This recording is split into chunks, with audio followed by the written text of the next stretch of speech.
Purdam ki jai, Jagannath Puri ki jai, Ganga Mai ki jai, Jamuna Mai ki jai, Tulsi Maharani ki jai, Bhakti Devi ki jai, Samaveda Bhaktavrinda ki jai. All glories to the assembled devotees. All glories to the assembled devotees. All glories to the assembled devotees. All glories to Shri Shri Guru and Gauranga. All glories to Śrīla Prabhupada. Today we're celebrating the most auspicious occasion of the cleansing of Guṇḍicā Marjan. Śrīla Prabhupada explains that actually this temple of Guṇḍicā is not a temple. It's a temple house situated within a beautiful garden about 2 kilometers, 2 miles away on the northeast side of the Jagannath temple. So the first text of this chapter gives a summary of the whole chapter. Shri Guṇḍicā Mandiram Atma Vrindai Samarjayan Kshalanatha Sagara Svachita Vach Chitalam Ujvalam Cha Krishno Pavesh O Payikam Chakara. Śrī Caitanya Mahāprabhu washed and cleansed the Guṇḍicā temple with his devotees and associates. In this way he made it as cool and bright as his own heart, and thus he made the temple a befitting place for Lord Shri Kṛṣṇa to sit. So the text too is a little different from the other invocation texts in the other chapters of Chaitanya Charitamrita. We'll sing this together. Jaya Jaya Gaura Chandra Jaya Nityananda Jaya Dvaita Chandra Jaya Gaur Bhakta Vrinda Jaya Jaya Gaura Chandra Jaya Nityananda Jaya Dvaita Chandra Jaya Gaur Bhakta Vrinda Jaya Jaya Gaura Chandra Jaya Nityananda Jaya Dvaita Chandra Jaya Gaur Bhakta Vrinda.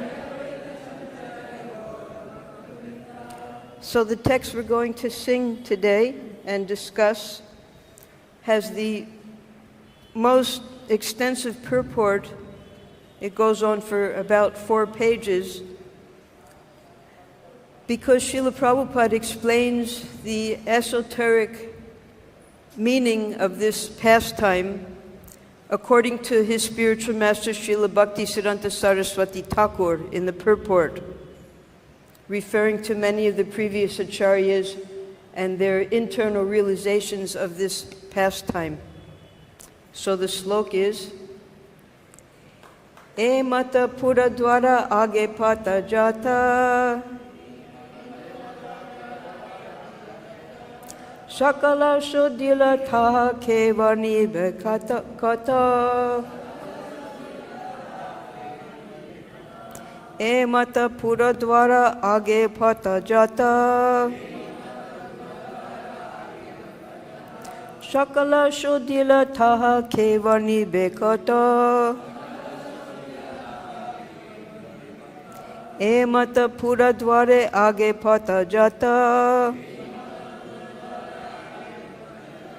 sakala śodhila tāhā varṇibe kata.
Eimata.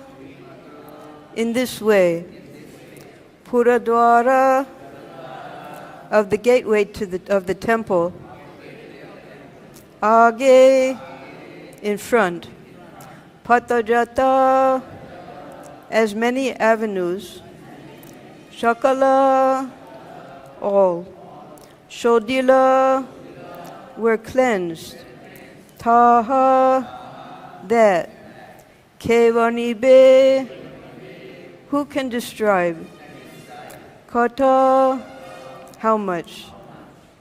Translation.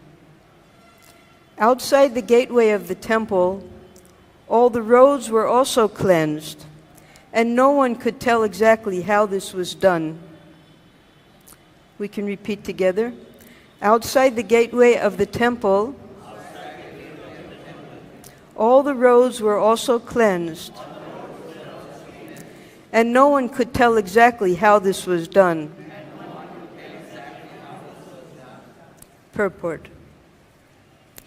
In commenting on the cleansing of the Guṇḍicā temple, Śrīla Bhaktisiddhānta Sarasvatī Ṭhākura says that Śrī Caitanya Mahāprabhu, as the world leader, was personally giving instructions on how one should receive Lord Kṛṣṇa, the Supreme Personality of Godhead, within one's cleansed and pacified heart.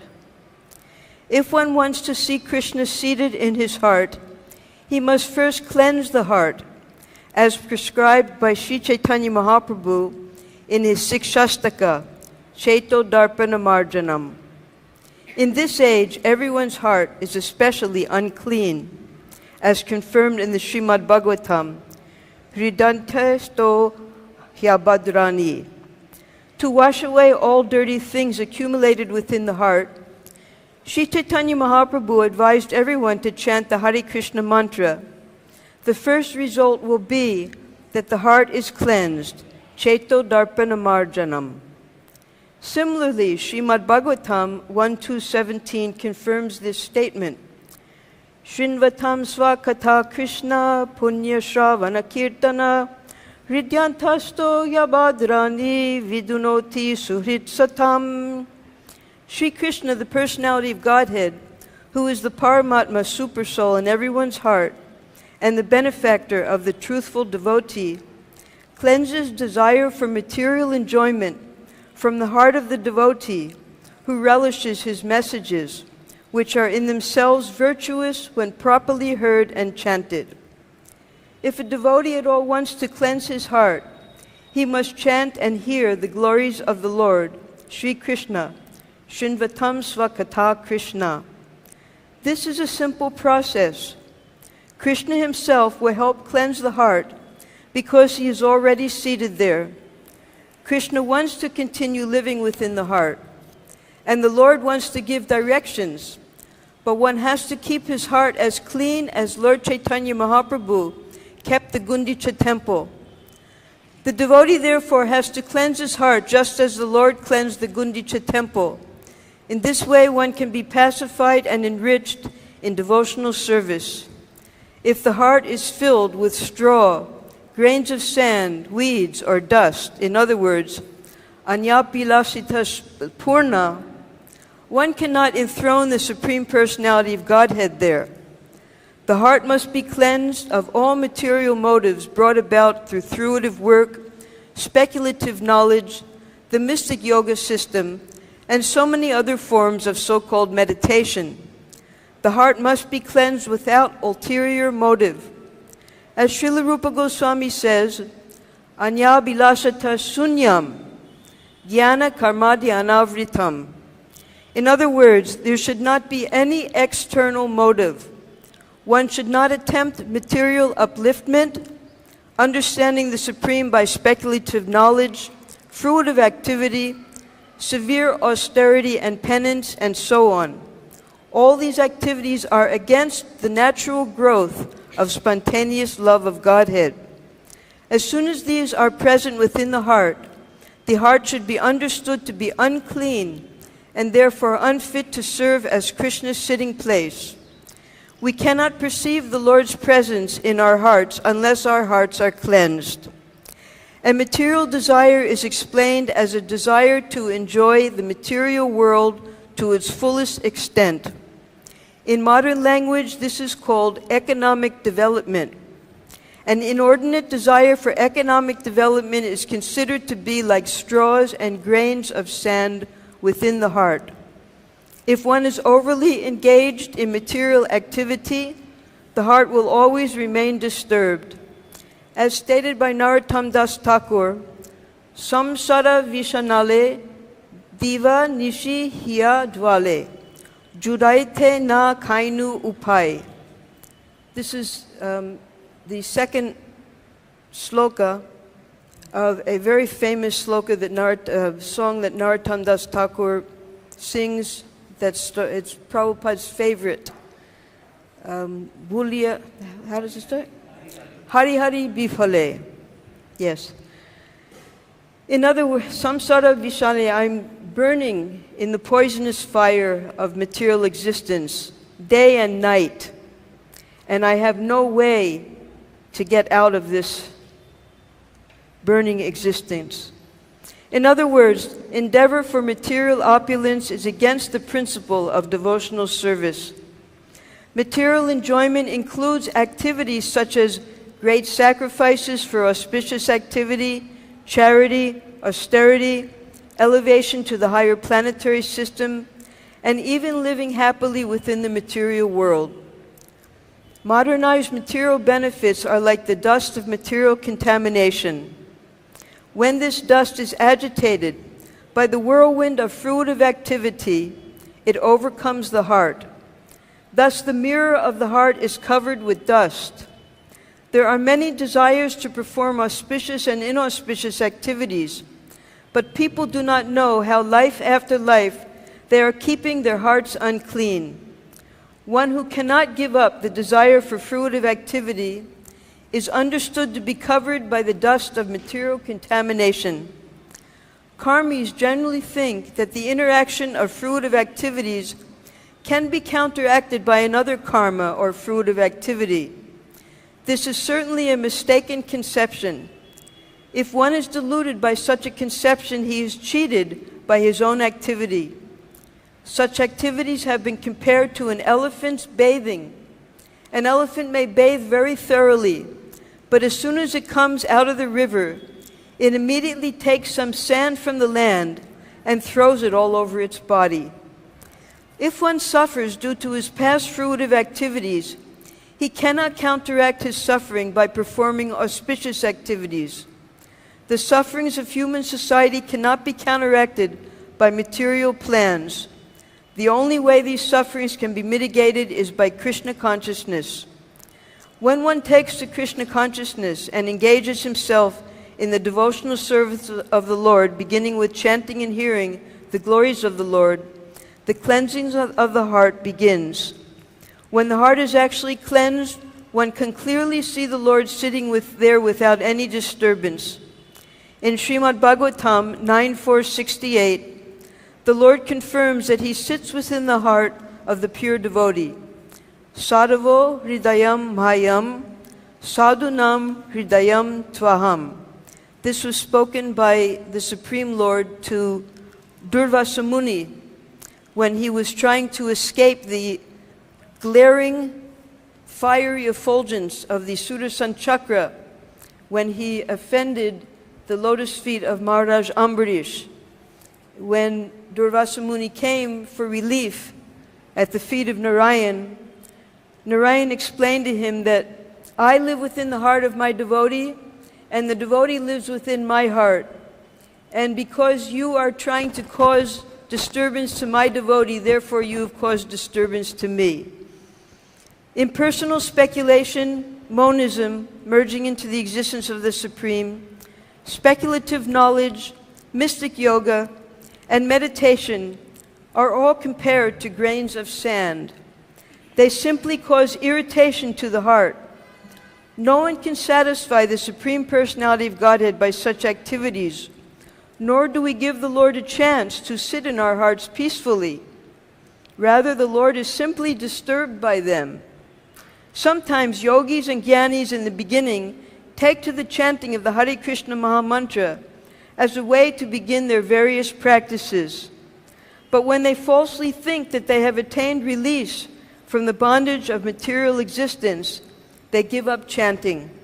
They do not consider that the ultimate goal is the form of the Lord or the name of the Lord. Such unfortunate creatures are never favored by the Supreme Personality of Godhead, for they do not know what devotional service is. Lord Kṛṣṇa describes them in the Bhagavad Gita in this way: Tanaham dvishata kruran samsareshu naradaman shipyam ashram ashubham asur ishveva yonishu. Those who are envious and mischievous, who are the lowest among men, I perpetually cast into the ocean of material existence, into various demoniac species of life. By his practical example, Śrī Caitanya Mahāprabhu has shown us that all the grains of sand must be picked up thoroughly and thrown outside. Śrī Caitanya Mahāprabhu also cleansed the outside of the temple, fearing that the grains of sand would again come within.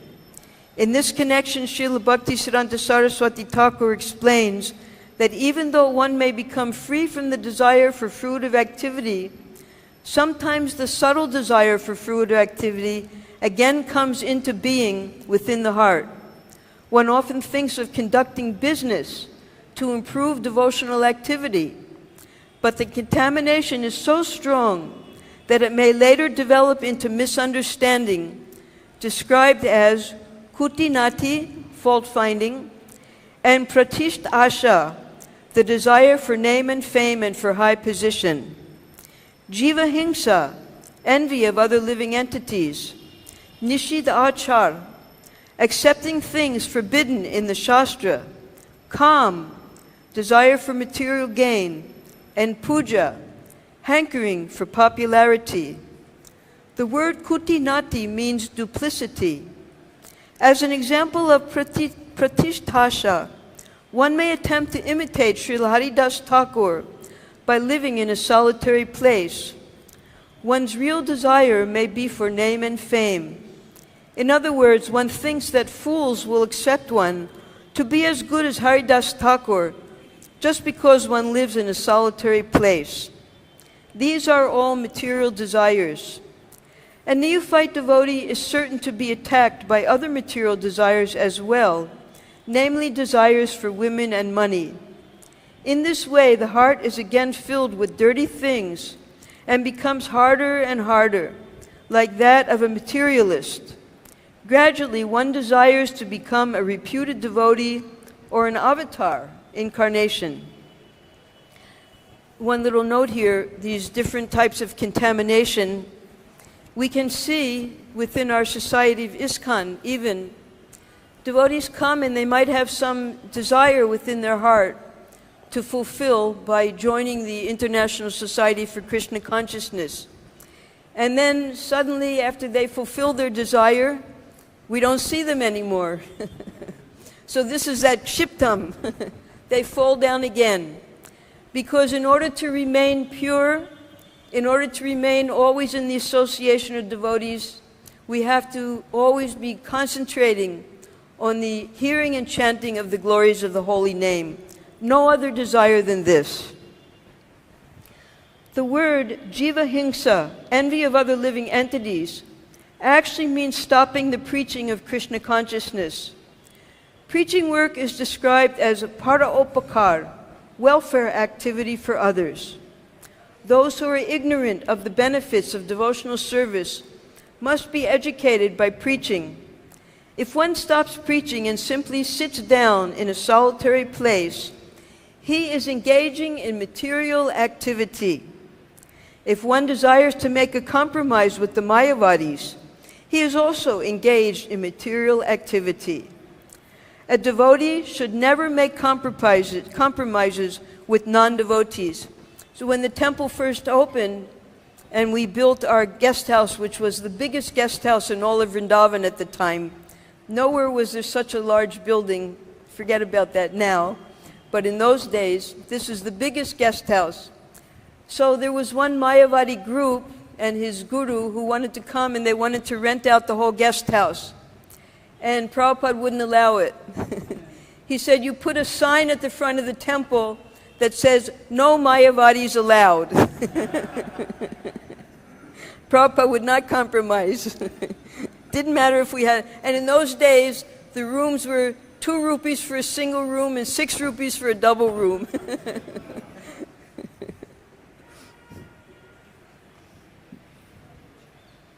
A devotee should never make compromises with non-devotees. By acting as a professional guru, mystic yogi, or miracle man, one may cheat and bluff the general public and gain fame as a wonderful mystic. We had one devotee who was trying to do that. I won't mention his name. He was trying to attract people. He had learned some mystic yoga. He could put water in his ear and it come out of his eye, something like that. So the devotees went to Prabhupada. It was just nonsense. We attract people by chanting Hare Kṛṣṇa.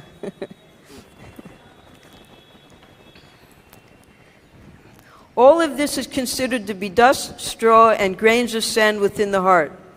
In addition, one should follow the regulative principles and not desire illicit sex, gambling, intoxicants, or meat. To give us practical instructions, Lord Śrī Caitanya Mahāprabhu cleansed the temple twice. His second cleansing was more thorough.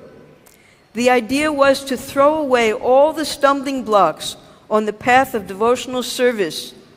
He cleansed the temple with firm conviction, as is evident from his using his own personal garments for cleaning. Śrī Caitanya Mahāprabhu wanted to see personally that the temple was thoroughly cleansed to the standard of clean marble. Clean marble gives a cooling effect. Devotional service means attaining peace from all disturbances caused by material contamination. In other words, it is the process by which the mind is cooled. The mind can be peaceful and thoroughly cleansed when one no longer desires anything but devotional service. Even though all dirty things may be cleansed away, sometimes subtle desires remain in the mind for impersonalism, monism, success, and the 4 principles of religious activity, dharma, artha, kama, moksha. All these are like spots on clean cloth. Śrī Caitanya Mahāprabhu also wanted to cleanse all these away. By his practical activities, Śrī Caitanya Mahāprabhu informed us how to cleanse our hearts. Once the heart is cleansed, we should invite Lord Śrī Krishna to sit down, and we should observe the festival by distributing prasadam and chanting the Hare Kṛṣṇa Maha Mantra. Śrī Caitanya Mahāprabhu used to teach every devotee by his personal behavior. Everyone who spreads the cult of Śrī Caitanya Mahāprabhu accepts a similar responsibility. The Lord was personally chastising and praising individuals in the course of the cleansing, and those who are engaged in acharyas must learn from Śrī Caitanya Mahāprabhu how to train devotees by personal example. The Lord was very pleased with those who could cleanse the temple by taking out undesirable things accumulated within. This is called anartha nivritti, cleansing the heart of all unwanted things.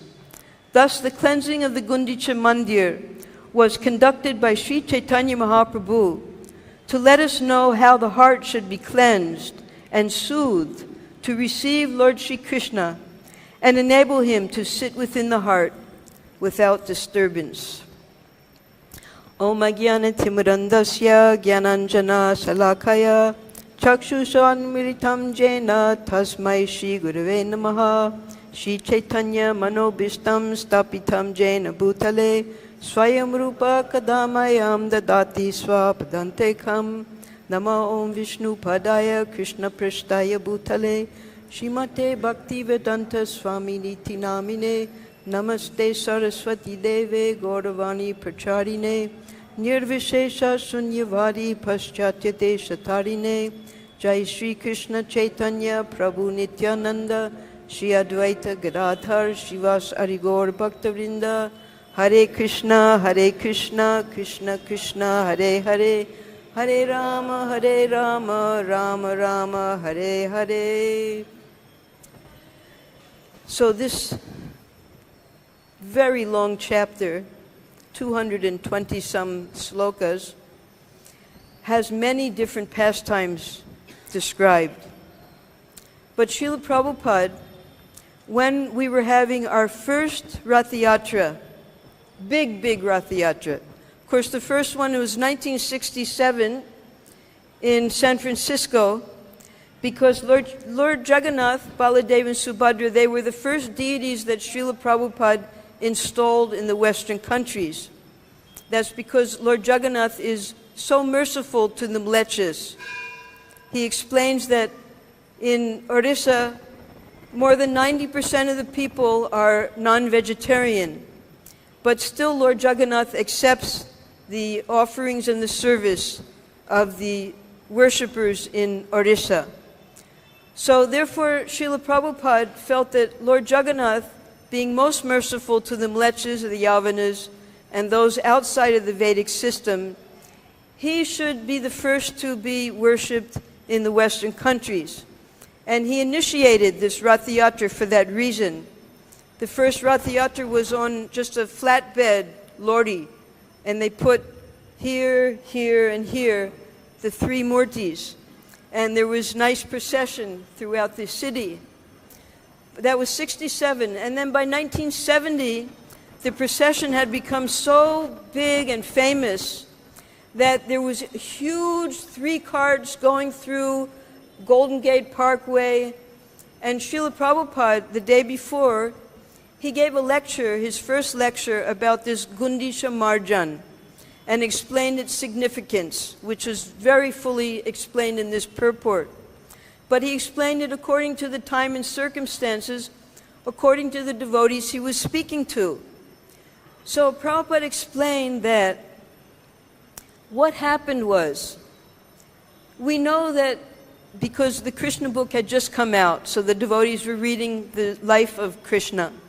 Before that, there was very little in the Śrīmad-Bhāgavatam about how Krishna came to Vrindavan and then left Vrindavan, went to Dwarka, because Śrīmad-Bhāgavatam begins after the Battle of Kurukshetra. It's not until the 10th canto that we hear Krishna's pastimes. So when Prabhupada gave the summary translation of the 10th canto, we were able to read about Krishna's life. So Prabhupada briefly described that when Krishna appeared, he wasn't born from anyone's womb. He appeared with 4 arms, and Devaki became very frightened, because by the influence of Yogamaya, she thought that, oh, my brother, he is going to try to kill God. He'll try to kill you. And when he sees you with 4 arms, he will come immediately to kill you. So the influence of Yogamaya was that if Krishna was God, then how was Kamsa going to kill him? But she was seeing him just as her little child. So she begged him, please, you remove your 4 arms. And then Vasudeva, out of fear and the instruction of Krishna, took baby Krishna and placed him within the home of Nanda Maharaj, his brother through marriage. There were 2 different Kshatriya wife and a Vaishya wife from previous generation. So Nanda Maharaj was just like his brother and his very close friend. He hid him there in Nanda Maharaj's home for 11 years. And then the atrocities of Kamsa became so great. And Kamsa, after sending many demons to kill Krishna and Balaram, finally Kamsa decided, now I'm going to bring Krishna here and kill him myself. So he sent Akrura, and Akrura then explained to Nanda Maharaj who Krishna and Balaram actually are. And Nanda Maharaj, because he was so selfless and such a pure devotee, he allowed Akrura to take Krishna and Balaram to Mathura. And Krishna promised he would return. But it took over 100 years for Krishna to come back to Vrindavan. And how did he come back? That is the description of this Rath Yatra. Now in Puri, it's not called Rath Yatra, it's called Guṇḍicā Yatra. Because After Krishna left Vrindavan, he sent Uddhava to console the Brijbasis. He allowed Balaram to go to console the Brijbasis, but he himself did not return for a very long time. And the devotees here in Vrindavan, Madhya Soda, the cowherd boys, the gopis, their only business was crying for Krishna. They became emaciated. Their clothes were all dirty and unkempt.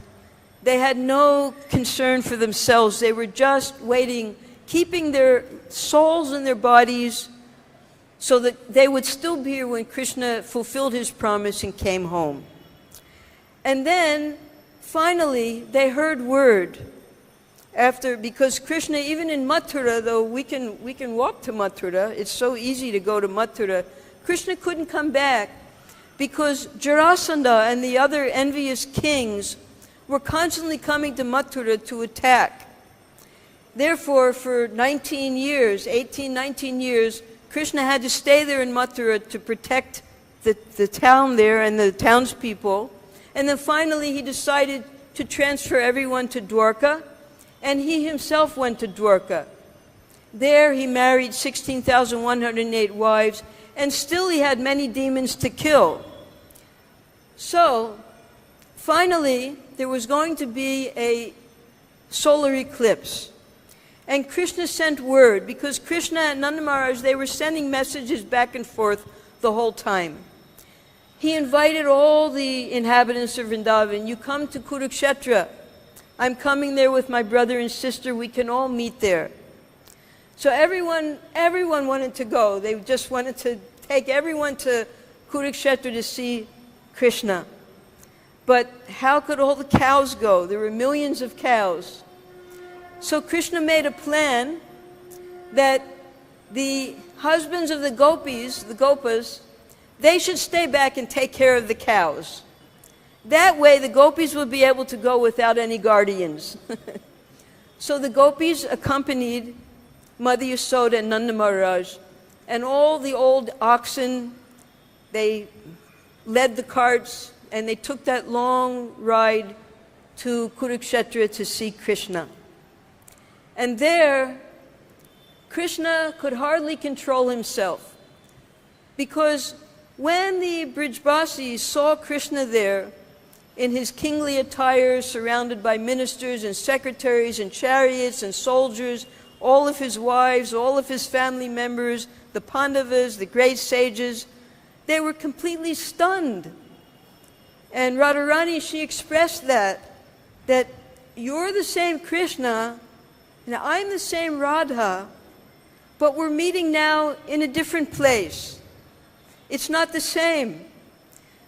I want to take you back to Vrindavan, where we met in the jungles, in the groves, in the bushes. I want to be with you there in Vrindavan. So the devotees who had been waiting so long for Krishna to return to Vrindavan, they implored Krishna, you please come back now. And Krishna explained to them, see, Krishna also, he wanted to be with the Brijbasis. He wanted to be with Madhya Soda, Nanda Maharaj, and all of the gopis. So he arranged that the gopis stay in a very secluded place.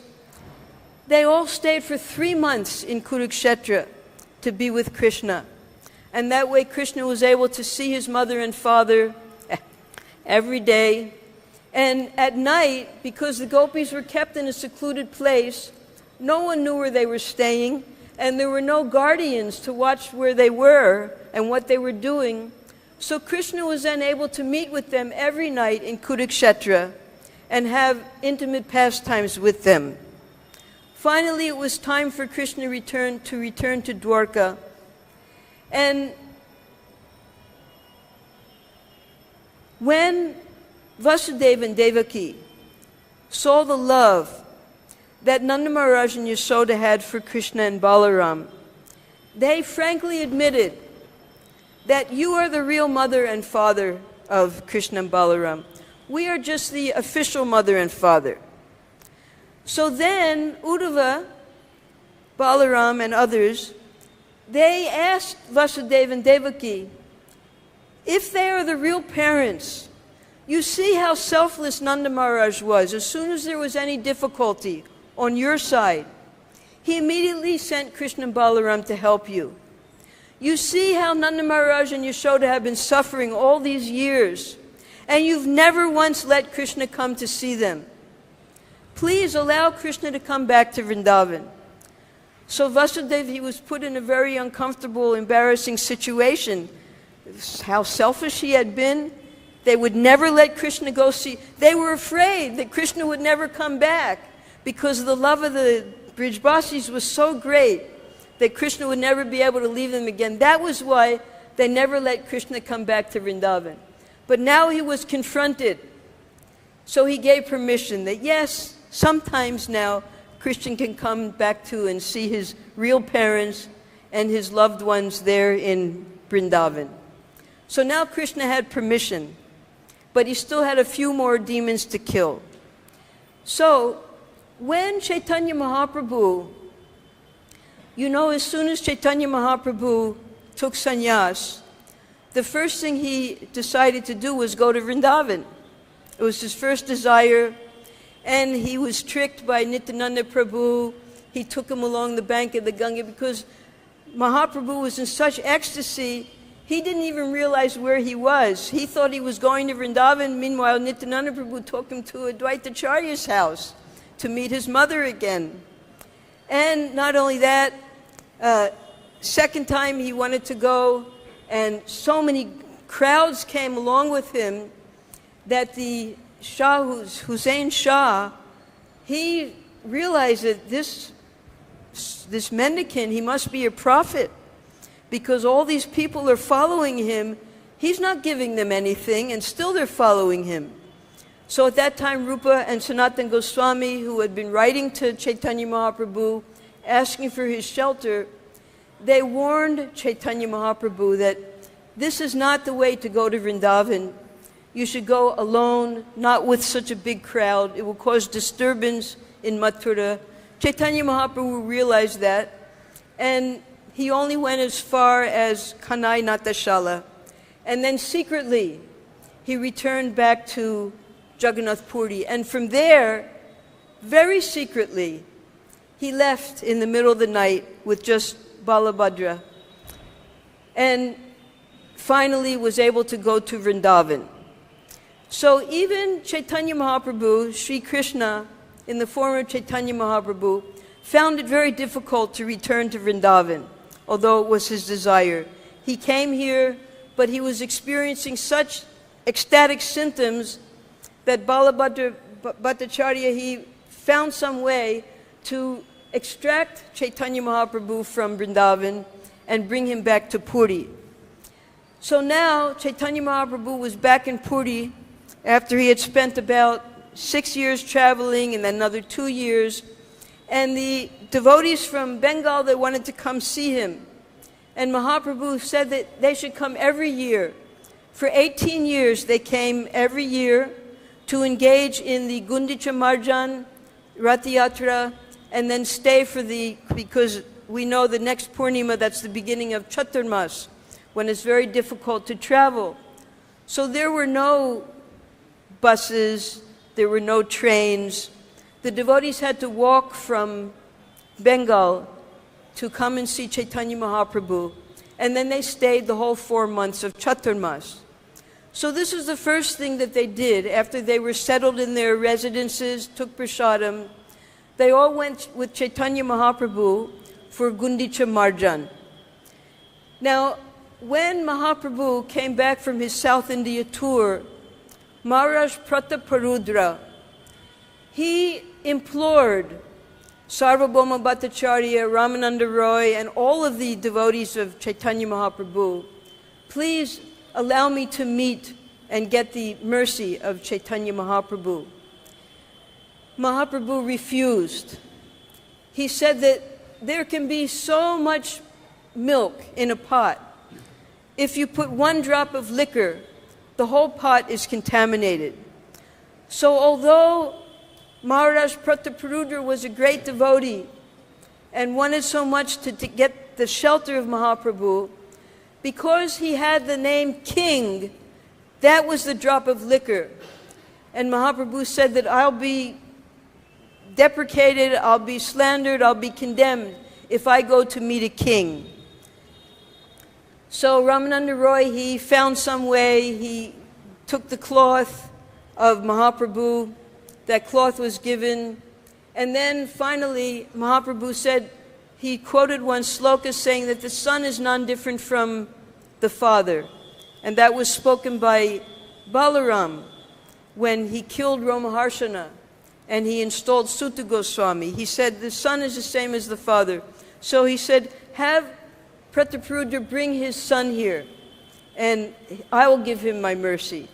So in that way, Maharaj Prataprudra was able to get the mercy because his son became a regular, intimate associate of the Supreme Lord.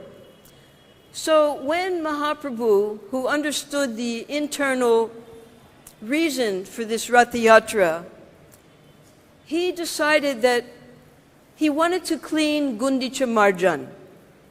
Now Guṇḍicā, that was the name of the wife of Indradumna Maharaj, who caused the appearance of Sri Jagannath Baladev and Subhadra.